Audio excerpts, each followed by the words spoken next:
అదో కరువు గ్రామం. రాళ్ళు రప్పల భూమి ఉంది. వందల ఫీట్ల లోతున బోరు వేసినా చుక్క నీరు పడదు. అదేం విచిత్రమో ఏమో కానీ ఆ గ్రామంలో 2 చెలిమేలలో ఎల్లప్పుడూ నీరుంటుంది. సంగారెడ్డి జిల్లా కోహీర్ మండలం గొటికార్పల్లి గ్రామ పరిధిలోని గిరిజన తాండా ఇది. రాళ్లతో కూడిన ఈ తాండా భూముల్లో వందల ఫీట్ల లోతుల్లో బోర్లు వేసినా నీళ్లు పడలేదు. కానీ ఈ తాండాలోనున్న 2 చెలిమేలలో 2 అడుగుల లోతులో నిత్యం నీరు ఉంటుంది. ఈ తాండాలోని 2 చెలిమేలకు 200 ఏళ్ల చరిత్ర ఉందంటారు స్థానికులు. ఈ చెలిమేలలు ఇంతవరకు ఎండిపోలేదని చెబుతున్నారు. దేవుని వరం వల్లే చెలిమేలలో నీరు ఊరుతుందని స్థానికుల నమ్మకం.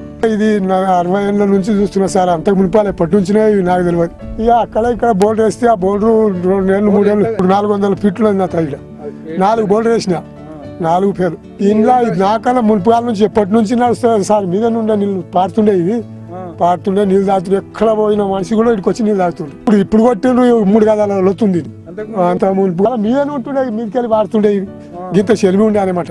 ఏ కాలంలో తొలతో నుంచి ఎప్పటి నుంచి నడుస్తూనే ఉన్నాయి. ఇక ఆ దేవుందో ఎక్కడో మనకు తెలియదు. అది ఎక్కడ పోయినా నీళ్ళ కిడికి వస్తుండ్రి. ఇక్కడ మొత్తానికి బోర్డు లేకుండే నీళ్ళకి వచ్చి తాగుతుండ్రు. మేము పుట్టిన సందే చూస్తున్నాం. ఇది ఇంతకే ఉంటది నీళ్ళు.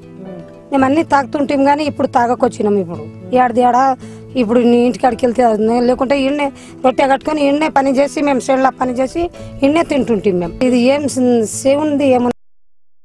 మండే ఎండల్లో కూడా ఈ 2 చెలిమేలలో నీరు ఉంటుంది.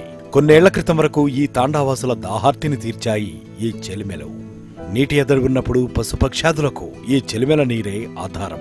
గుంత ఉండే ఫస్ట్ దీంట్లో ఎప్పటికీ చెంబుతోని తాగేంత నీళ్లు అవసరం తాక్కుంటా పొలాలలో. ఇక్కడ దీంతో పాటు 5 అడుగులు 6 అడుగుల బోర్లు వేస్తే కూడా ఫెయిల్ కావడం ఏమంటే కారణము ఇది దేవుని మైనాతోని ఫస్ట్ నుంచి ఉన్నదని ప్రతి మాకన్నా 100 సంవత్సరాల క్రితం పెద్దోళ్ళు ఉన్నారు కూడా చెప్తున్నారు. వందల ఫీట్ల లోతుల్లో బోరు వేసినా నీళ్లు పడని చోట చెలిమేలలో నీరు ఊరుతూ ఉండటం స్థానికులతో పాటు చుట్టుపక్కల గ్రామాల వారిని సైతం ఆశ్చర్యపరుస్తోంది.